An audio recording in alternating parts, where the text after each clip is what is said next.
आपको comment box में बताना है। तो चलिए स्टार्ट करते हैं। पहला क्वेश्चन है, हाल ही में त्रिपुरा, मणिपुर और मेघालय स्थापना दिवस कब मनाया गया है? तो ये 3 राज्य हैं, त्रिपुरा, मणिपुर और मेघालय। इन तीनों का स्थापना दिवस 21 जनवरी को मनाया जाता है। तो इस क्वेश्चन का बी ऑप्शन सही है। और 21 जनवरी को ही क्यों मनाया जाता है?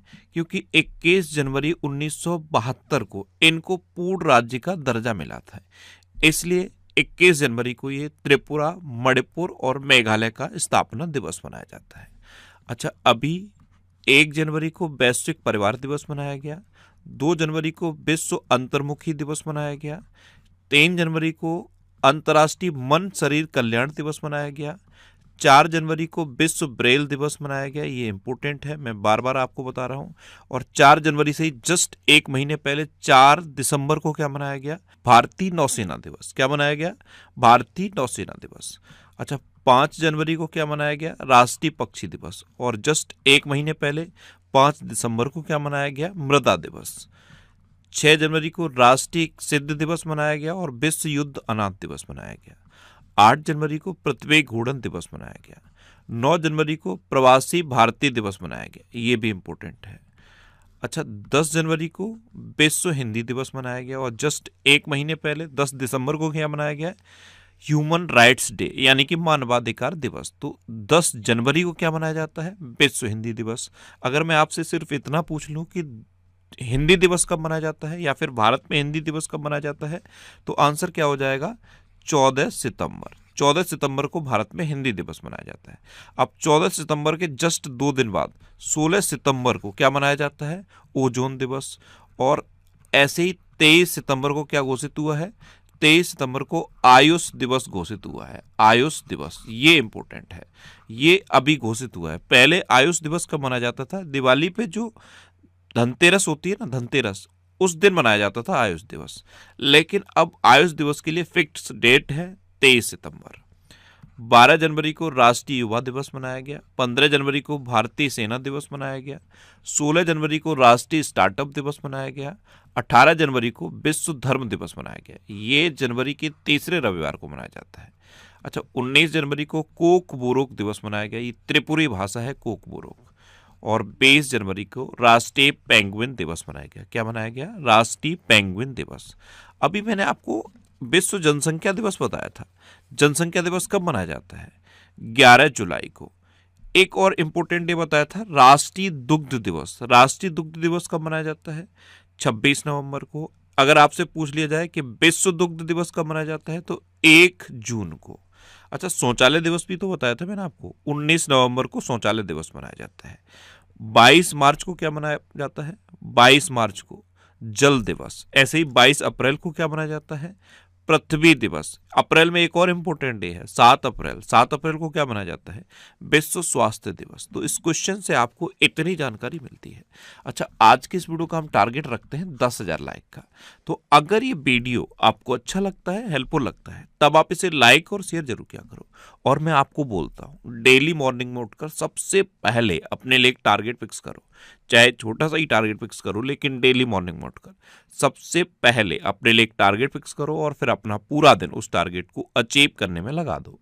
आपकी लाइफ ऑटोमेटिकली अच्छी हो जाएगी। नेक्स्ट क्वेश्चन है, हाल ही में मुआन पुई सयावी को किस देश के लिए भारत का अगला उच्चायुक्त नियुक्त किया गया है? तो ये है मुआन पुई सयावी।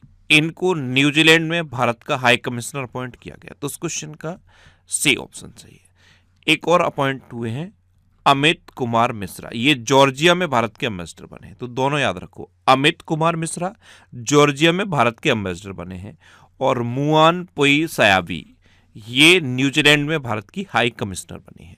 अच्छा, न्यूजीलैंड सुन के मैप में न्यूजीलैंड याद आया? जब भी ऑस्ट्रेलिया की बात आती है मैं आपको बताता हूँ, ऑस्ट्रेलिया में थोड़ा सा आप साइड में देखो, ऑस्ट्रेलिया में नीचे की तरफ थोड़ा सा साइड में देखो, आपको न्यूजीलैंड दिखेगा। ऑस्ट्रेलिया से रिलेटेड 2 और मैप याद कराए थे। ऑस्ट्रेलिया में आप ऊपर की तरफ देखोगे, थोड़ा सा ऊपर की तरफ आप देखोगे तो आपको पापुआ न्यू गिनी दिखेगा, और पापुआ न्यू गिनी के थोड़ा सा लेफ्ट चलोगे आप तो इंडोनेशिया दिखेगा। इस तरह से लिंक करके मैप भी याद कर सकते हो। देखो, ये है ऑस्ट्रेलिया। मैंने क्या बोला? नीचे की तरफ थोड़ा सा राइट में देखो, आपको दिखेगा क्या? ये दिखेगा न्यूजीलैंड। न्यूजीलैंड की कैपिटल है वेलिंगटन, न्यूजीलैंड की करेंसी है न्यूजीलैंड डॉलर और न्यूजीलैंड के प्राइम मिनिस्टर हैं क्रिस्टोफर लक्सन। यहाँ पे ऑस्ट्रेलिया में थोड़ा सा ऊपर आप देखोगे तो आपको पापुआ न्यू गिनी दिखेगा और इसी के थोड़ा सा लेफ्ट आप चलोगे तो आपको इंडोनेशिया दिखेगा। ऑस्ट्रेलिया से ये आप 3 मैप लिंक करके याद कर सकते हो। अच्छा, न्यूजीलैंड से रिलेटेड कोई क्वेश्चन अभी याद आया? अभी रिसेंट मैंने आपको क्या बताया था, 300 वर्ष पुराना ब्लैक कोरल खोजा गया है न्यूजीलैंड के समुद्र में। न्यूजीलैंड से रिलेटेड एक और इंपॉर्टेंट क्वेश्चन है, इवन मोस्ट इंपॉर्टेंट है। भारत और न्यूजीलैंड के बीच में मुक्त व्यापार समझौता हो गया है। क्या? भारत और न्यूजीलैंड के बीच में मुक्त व्यापार समझौता हो गया है। अभी ऑस्ट्रेलिया में क्या हुआ है, 16 साल से कम उम्र के बच्चों के लिए सोशल मीडिया को कंप्लीटली बैन कर दिया गया है। अब न्यूजीलैंड ने भी घोषणा कर दी है कि न्यूजीलैंड भी 16 साल से कम उम्र के बच्चों के लिए सोशल मीडिया बैन कर देगा। ऑस्ट्रेलिया ने कर दिया है, न्यूजीलैंड ने घोषणा की है कि कर देगा, याद रखना। अच्छा, न्यूजीलैंड ने साउथ अफ्रीका को हराकर ICC T20 women world cup जीता है, ये भी आपको याद रखना है। नेक्स्ट क्वेश्चन है, हाल ही में पंजाब की पहली डॉग सेंचुरी कहाँ शुरू हुई है? तो ये लुधियाना में शुरू हुई है। तो उस क्वेश्चन का बी ऑप्शन सही। जो आवारा कुत्तों की समस्या है, जनरली आप सोशल मीडिया पे वीडियो देखते रहते हो, कभी किसी बच्चे को काट लेते हैं, कभी बुजुर्ग को काट लेते हैं। इस समस्या को हल करने के लिए पंजाब ने लुधियाना में पहली डॉग सेंचुरी खोली है। अच्छा, पंजाब सुना, याद आया कुछ? ये अंबाला क्यों लिखा है मैंने? जानबूझ के फर्स्ट ऑप्शन में अंबाला लिखा है जिससे कि आपको एक क्वेश्चन याद आए। अभी हमारी राष्ट्रपति द्रौपदी मुर्मू ने राफेल जेट में उड़ान भरी थी और वो उड़ान अंबाला एयरवेज से पड़ी थी। ये आपसे पूछा जाएगा, आप डेफिनेटली याद रख लो, किसी न किसी एग्जाम में पूछा जाएगा कि राष्ट्रपति द्रौपदी मुर्मू ने किस एयरवेज से राफेल जेट में उड़ान भरी। और राष्ट्रपति मुर्मू का नाम आया तो एक और क्वेश्चन माइंड में आना चाहिए, अभी INS बैक्सीन में भी यात्रा की है राष्ट्रपति द्रौपदी मुर्मू ने, और वो कहाँ पे की है? कर्नाटक के कारवार द्वीप से। अच्छा, एक ये नाम चंडीगढ़ सुन के कुछ याद आया? भारत का पहला झुग्गी मुक्त शहर बना है चंडीगढ़, ये आपको याद रखना है। नेक्स्ट क्वेश्चन है, किस राज्य के कुंभलगढ़ वन्यजीव अभ्यारण्य को इको सेंसिटिव जोन घोषित किया गया? तो कुंभलगढ़ वन्यजीव अभ्यारण्य ये कहाँ पे है? राजस्थान में है, और अब इसे इको सेंसिटिव जोन घोषित कर दिया गया है। तो उस क्वेश्चन का सी ऑप्शन सही है। अब राजस्थान, तो ये है मैप में राजस्थान। राजस्थान सुनते ही सबसे पहले तो ये आता है कि ये क्षेत्रफल की दृष्टि से सबसे बड़ा राज्य है। राजस्थान की कैपिटल क्या है? जयपुर। राजस्थान के चीफ मिनिस्टर हैं भजनलाल शर्मा और राजस्थान के गवर्नर हैं हरिभाऊ किशन राव बागड़े। अच्छा, बामन पासा कांकर पंचायत को राजस्थान की पहली पूर्णतः जैविक ग्राम पंचायत घोषित किया गया। राजस्थान ने क्षेत्रीय AI प्रभाव सम्मेलन की मेजबानी की। राजस्थान ने चिकित्सा शिक्षा के लिए स्वास्थ्य संवाद लॉन्च किया। राजस्थान की सिलीसेट झील को भारत की 96वीं रामसर साइट के रूप में नामित किया गया। अच्छा, सिलीसेट झील ये तो 96वीं रामसर साइट बनी है। अभी 2 रामसर साइट और बनी थी राजस्थान, इस सिलीसेट से पहले राजस्थान की 2 रामसर साइट और जोड़ी गई थी, वो याद है? मेनार गांव और खीचन, 2 रामसर साइट हैं राजस्थान के, मेनार और खीचन, उनको भी जोड़ा गया था। तो याद रखना, मेनार, खीचन और सिलीसेट ये राजस्थान की रामसर साइट है। अच्छा, रक्षा मंत्री राजनाथ सिंह ने जैसलमेर में सौर्य वन का उद्घाटन किया। ऐसे ही कुछ और शब्द भी है, सौर्य वाटिका। सौर्य वाटिका राजस्थान की विधानसभा के कैंपस में खुलेगी, ये कारगिल शहीदों के सम्मान के लिए है। अच्छा, 5वें खेलो इंडिया यूनिवर्सिटी गेम्स ये राजस्थान में आयोजित किए जाएंगे। मरुस्थलीकृत मृदा निर्माण तकनीक का उपयोग करके राजस्थान में पहली बार गेहूं की खेती की गई। और राजस्थान के पहले नमो बायोडाइवर्सिटी पार्क का उद्घाटन अलवर में किया गया। अच्छा, राजस्थान सुनते ही एक NGO माइंड में आ जाना चाहिए, एजुकेट गर्ल्स। इसे रमन मैग्सेसे पुरस्कार मिला 2025 में, याद रखना। और राजस्थान की एक वीन्स है सांगरी वीन्स, उनको भी GI टैग मिला था। क्या मिला था? सांगरी वीन को GI टैग। राजस्थान ने स्कूली बच्चों के लिए दुर्घटना बीमा भी शुरू किया था, याद रखना। अच्छा, राजस्थान में सरिस्का नेशनल पार्क है, रणथंभौर नेशनल पार्क है, केवलादेव घाना पक्षी विहार है और मुकुंदरा हिल टाइगर रिजर्व है। नेक्स्ट क्वेश्चन है, हाल ही में किस राज्य के राज्यपाल आवास को अब जन भवन के नाम से जाना जाएगा? आपको पता है अभी केंद्र सरकार ने दिसंबर में एक आदेश दिया था, जो राज्यपाल आवास है ना, हर राज्य में जो राज्यपाल आवास है उनको लोक भवन कहा जाएगा। पहले इनको राजभवन कहा जाता था, लेकिन आदेश दिया कि अब जो राजभवन कहते थे वो नहीं कहा जाएगा, क्या कहा जाएगा? लोक भवन। तो दिसंबर में 8 राज्यों ने अपने राज्यपाल आवास का नाम बदल के क्या कर दिया था? लोक भवन। राजभवन से बदल के क्या किया? लोक भवन। उत्तर प्रदेश में जो राज्यपाल का आवास है उसका नाम अब बदला गया है और इसका नाम बदल के अब जन भवन किया गया है। कहाँ किया गया है? उत्तर प्रदेश में। तो उस क्वेश्चन का डी ऑप्शन सही है। अब उत्तर प्रदेश सुनते ही माइंड में क्या आता है? ये जनसंख्या के हिसाब से सबसे बड़ा राज्य है। क्या है? जनसंख्या के हिसाब से सबसे बड़ा राज्य है। उत्तर प्रदेश की कैपिटल क्या है? लखनऊ। और लखनऊ से क्या याद आएगा? ये गोमती नदी किनारे स्थित है। दूसरा क्या याद आएगा? ये यूनेस्को की क्रिएटिव सिटी ऑफ गैस्ट्रोनॉमी में शामिल हो गया है। तीसरा क्वेश्चन क्या याद आएगा? यहाँ पे ब्लाइंड लोगों के लिए ब्रेल लिपि होती है ना, उसकी लाइब्रेरी खोली गई है। अच्छा, उत्तर प्रदेश के चीफ मिनिस्टर हैं योगी आदित्यनाथ और उत्तर प्रदेश की गवर्नर है आनंदीबेन पटेल। अच्छा, उत्तर प्रदेश का राजकीय पशु है बारहसिंगा, राजकीय पक्षी है सारस या क्रोच, राजकीय पुष्प है पलाश और राजकीय वृक्ष है अशोक का वृक्ष। देखो, उत्तर प्रदेश गन्ना, गेहूं, दूध, आलू, हरी सब्जी और मटर के उत्पादन में पूरे देश में नंबर 1 पे है। अच्छा, उत्तर प्रदेश सरकार ने पार्वती अर्गा पक्षी अभ्यारण्य को पर्यावरण संवेदनशील क्षेत्र घोषित कर दिया है, यानी कि इको सेंसिटिव जोन घोषित कर दिया है। उत्तर प्रदेश सरकार ने अपने सभी सरकारी स्कूलों में अब अखबार पढ़ना कंपलसरी कर दिया है। अच्छा, एक क्वेश्चन पूछ लूं आपसे, आज का पहला क्वेश्चन, उत्तर प्रदेश के अलावा कौन सा एक और राज्य है जिसने अपने सरकारी स्कूलों में अखबार पढ़ना कंपलसरी किया है? ये आपको आंसर बताना है। ये आज का आपका पहला क्वेश्चन है। प्रधानमंत्री मोदी ने लखनऊ में राष्ट्र प्रेरणा स्थल का उद्घाटन किया। उत्तर प्रदेश शिक्षा सेवा चयन आयोग के अध्यक्ष प्रशांत कुमार बने। भारत का पहला वन विश्वविद्यालय ये गोरखपुर में स्थापित होगा।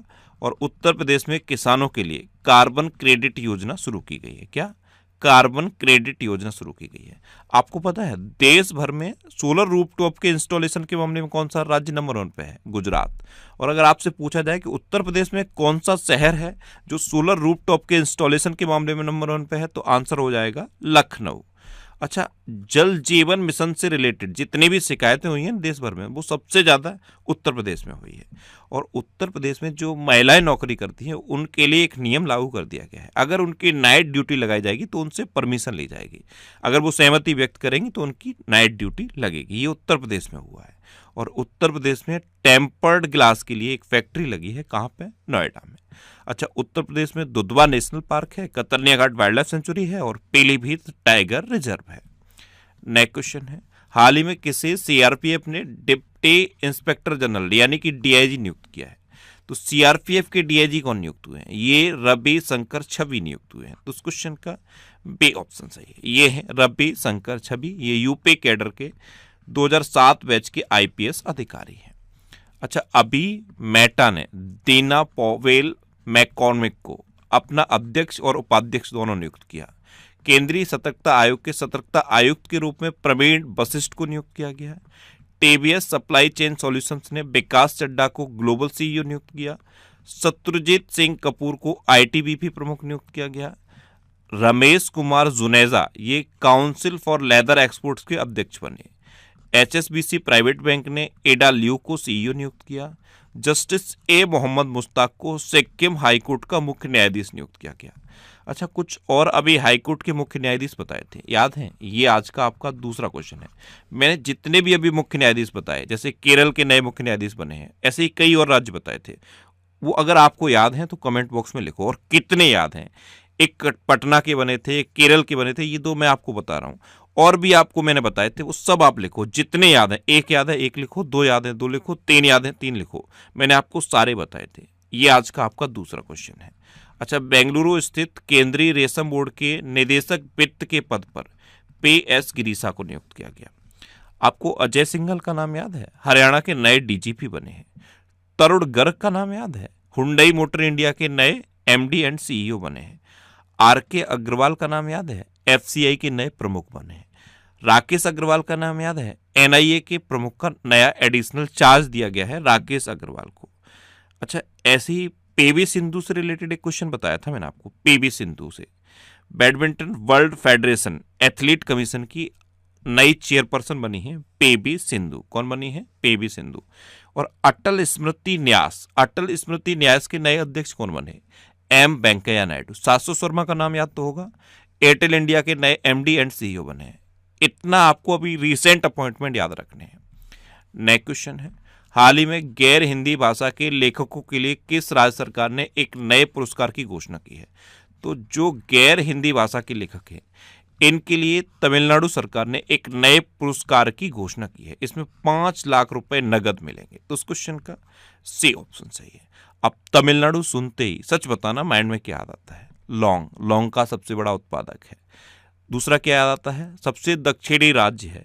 तीसरा क्या याद आता है? जल्लीकट्टू का आयोजन होता है तमिलनाडु में। देखो ये है तमिलनाडु, सबसे दक्षिणी राज्य है, जल्लीकट्टू का आयोजन होता है, लौंग का सबसे बड़ा उत्पादक है। तिरुथिराई महोत्सव ये तमिलनाडु मनाया जाता है, और नीलगिरी तहर ये तमिलनाडु का राज्य पशु है। तमिलनाडु कैपिटल क्या है? चेन्नई। तमिलनाडु के चीफ मिनिस्टर हैं M.K. स्टालिन और तमिलनाडु के गवर्नर हैं R.N. रवि। 18 जुलाई को तमिलनाडु दिवस मनाया जाता है और 1 नवंबर को तमिलनाडु स्थापना दिवस मनाया जाता है। भारत के पहले संप्रभु AI पार्क की स्थापना तमिलनाडु में की जाएगी।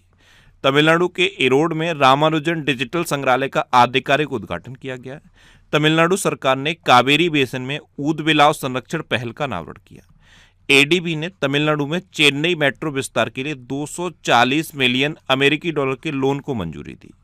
चेन्नई वास्तविक समय बाढ़ पूर्वानुमान प्रणाली शुरू करने वाला पहला शहर बना है। तमिलनाडु सरकार ने वन्यजीव संरक्षण के लिए 1 करोड़ का विशेष बजट जारी किया, और भारतीय तटरक्षक बल ने 10वां राष्ट्रीय स्तरीय प्रदूषण प्रतिक्रिया अभ्यास ये चेन्नई में आयोजित किया है। अच्छा, तमिलनाडु, तो तमिलनाडु में मुकुर्ती राष्ट्रीय उद्यान है। क्या है? मुकुर्ती राष्ट्रीय उद्यान। मुदुमलाई राष्ट्रीय उद्यान भी है, इंदिरा गांधी राष्ट्रीय उद्यान भी है, गिंडी राष्ट्रीय उद्यान भी तमिलनाडु में है, और मन्नार की खाड़ी समुद्री राष्ट्रीय उद्यान ये भी तमिलनाडु में है। अच्छा, ये दिसंबर 2025 के टॉप 100 करंट अफेयर्स के क्वेश्चन का वीडियो है। ये वीडियो आपको यूट्यूब पर फैक्ट स्टडी चैनल पर मिल जाएगा, तो यूट्यूब पर फैक्ट स्टडी सर्च करके आप इस वीडियो को देख सकते हो। नेक्स्ट क्वेश्चन है, हाल ही में कौन होप आइलैंड पर सैटेलाइट लॉन्च सुविधा विकसित करेगा? तो ये आंध्र प्रदेश करेगा। आंध्र प्रदेश के काकीनाडा खाड़ी में जो होप आइलैंड है, इस पर एक सैटेलाइट लॉन्च सुविधा आंध्र प्रदेश विकसित करेगा। तो उस क्वेश्चन का सी ऑप्शन सही है। आंध्र प्रदेश सुन के क्या याद आता है? सबसे पहले तो चंद्रबाबू नायडू याद आते हैं। ADR की रिपोर्ट के अनुसार देश के सबसे धनी मुख्यमंत्री हैं चंद्रबाबू नायडू। अच्छा, आंध्र प्रदेश पूरे देश में फलों का सबसे बड़ा उत्पादक है, और केले का सबसे ज्यादा उत्पादन भी आंध्र प्रदेश में होता है। आंध्र प्रदेश की कैपिटल है अमरावती। आंध्र प्रदेश के चीफ मिनिस्टर हैं N. चंद्रबाबू नायडू, और आंध्र प्रदेश के गवर्नर हैं जस्टिस अब्दुल नजीर। अच्छा, आंध्र प्रदेश में दुनिया का सबसे बड़ा ग्रीन अमोनिया प्रोजेक्ट खुलेगा। आंध्र प्रदेश की पोंडरू खादी को अभी GI टैग मिला है। आंध्र प्रदेश के पर्यटन विभाग ने बाढ़ के कारण भवानी द्वीप को बंद कर दिया। भारत की सबसे बड़ी भूतापी ऊर्जा प्रौद्योगिकी पायलट परियोजना ये आंध्र प्रदेश में स्थापित करने की घोषणा की गई है। आंध्र प्रदेश के पर्यटन विभाग ने वैश्विक पर्यटन पुरस्कार 2025 जीता।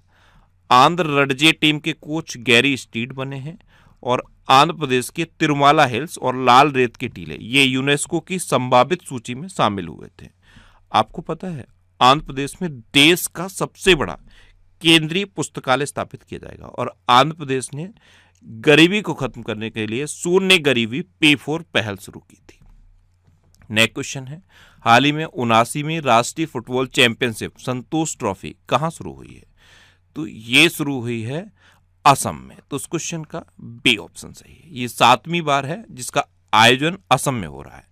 अब असम सुन के क्या आता है? Kaziranga national park. Kaziranga national park जैसे ही आता है तो एक सींग वाला गैंडा भी माइंड में आता है, और असम सुनते ही चाय भी तो याद आती है। चाय का सबसे बड़ा उत्पादक असम है। देखो ये है असम। असम की कैपिटल है दिसपुर। असम के चीफ मिनिस्टर हैं हेमंता बिस्वा शर्मा, और असम के गवर्नर हैं लक्ष्मण आचार्य। चाय का सबसे बड़ा उत्पादक असम है। असम में काजीरंगा नेशनल पार्क है, और काजीरंगा नेशनल पार्क एक सींग वाले गैंडे के लिए फेमस है। चाय मैंने आपको बता दी, तो एक क्वेश्चन पूछ लूं आपको। आज का तीसरा क्वेश्चन, कॉफी का सबसे बड़ा उत्पादक बताओ। कॉफी का सबसे बड़ा उत्पादक राज्य कौन सा है? अच्छा, असम के राज्यपाल ने मूल्य आधारित शिक्षा के लिए संस्कारशाला का शुभारंभ किया। असम ने शून्य गैंडा शिकार हासिल किया। 2025 में कोई गैंडे का शिकार नहीं हुआ असम में। बॉम्बे नेचुरल हिस्ट्री सोसाइटी जनवरी 2026 में 6 गंभीर रूप से लुप्त प्राय गिद्धों को अभी असम में छोड़ेगी। असम की नुमालीगढ़ रिफाइनरी लिमिटेड को 27वां नवरत्न स्टेटस मिला। कक्षा 10 के विद्यार्थियों के लिए बोर्ड परीक्षाओं की तैयारी में मदद के लिए असम में प्रेरणा योजना शुरू की गई। असम मंत्रिमंडल ने बहुविवाह पर प्रतिबंध लगाने के लिए विधेयक को मंजूरी दी और असम के बूडो लोगों के लिए बाथो धर्म को अलग जनगणना कोड मिला है। अच्छा, असम में एक इंपॉर्टेंट क्वेश्चन है, गिद्ध संरक्षण पोर्टल, भारत का गिद्ध संरक्षण पोर्टल असम में लॉन्च हुआ। अंबुबाची मेला असम में होता है। असम का एक मंदिर मैंने आपको बताया था, नाग शंकर मंदिर, किसके लिए फेमस है? कछुओं के संरक्षण के लिए। असम में कहाँ पे है? विश्वनाथ जिले में। अच्छा, असम में काजीरंगा नेशनल पार्क है, मानस, ओरंग, डेब्रू सैखोवा, रायमोना और देहिंग पटकई नेशनल पार्क भी है। देहिंग पटकई सुना, क्या याद आया? ये पूर्व का अमेजन कहा जाता है इसको, यानी कि अमेजन ऑफ द ईस्ट कहा जाता है। असम के चरायदेव जिले में स्थित अहोम राजवंश की जो टेलेनुमा दफन प्रणाली है उसको यूनेस्को ने संरक्षित किया है। अच्छा, 2 दिसंबर को असम दिवस मनाया जाता है। नेक्स्ट क्वेश्चन है, हाल ही में छठे खेलो इंडिया शीतकालीन खेलों का शुभारंभ कहाँ हुआ? तो ये लेह में हुआ है। तो उस क्वेश्चन का ए ऑप्शन सही है। अच्छा, ये करंट अफेयर्स की बुक है, इसका ये 8th एडिशन है। 8th एडिशन आपको हिंदी और इंग्लिश दोनों लैंग्वेज में मिल जाएगा। आप जिस भी लैंग्वेज में कंफर्टेबल हो उस लैंग्वेज की बुक को पढ़ सकते हो। इसके अलावा कुछ और ये बुक्स हैं, इनको भी आप पढ़ सकते हो। ये सारी बुक्स आपको आपके सिटी में मिल जाएंगी। ये जो सिटी की लिस्ट दी है ना, इस लिस्ट में आप अपने सिटी का नाम देखो और आपके सिटी के नाम के आगे जिस भी बुक शॉप का नाम दिया है आप उस पर कॉन्टैक्ट करो, आपको ये बुक्स मिल जाएंगी।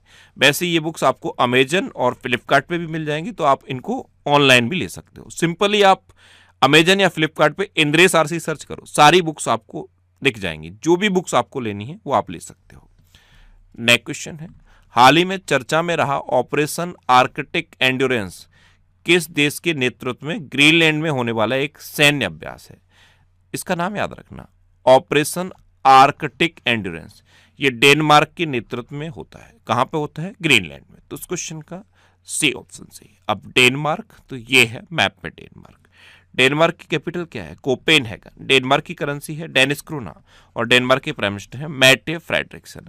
अभी डेनमार्क से रिलेटेड मोस्ट इंपोर्टेंट क्वेश्चन मैंने आपको बताया था।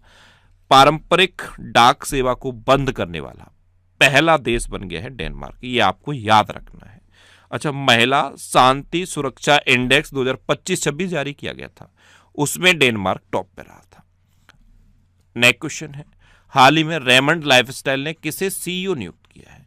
तो सत्याकी घोष, ये है सत्याकी घोष, इनको रेमंड लाइफस्टाइल ने अपना सीईओ नियुक्त किया। तो उस क्वेश्चन का बी ऑप्शन सही है।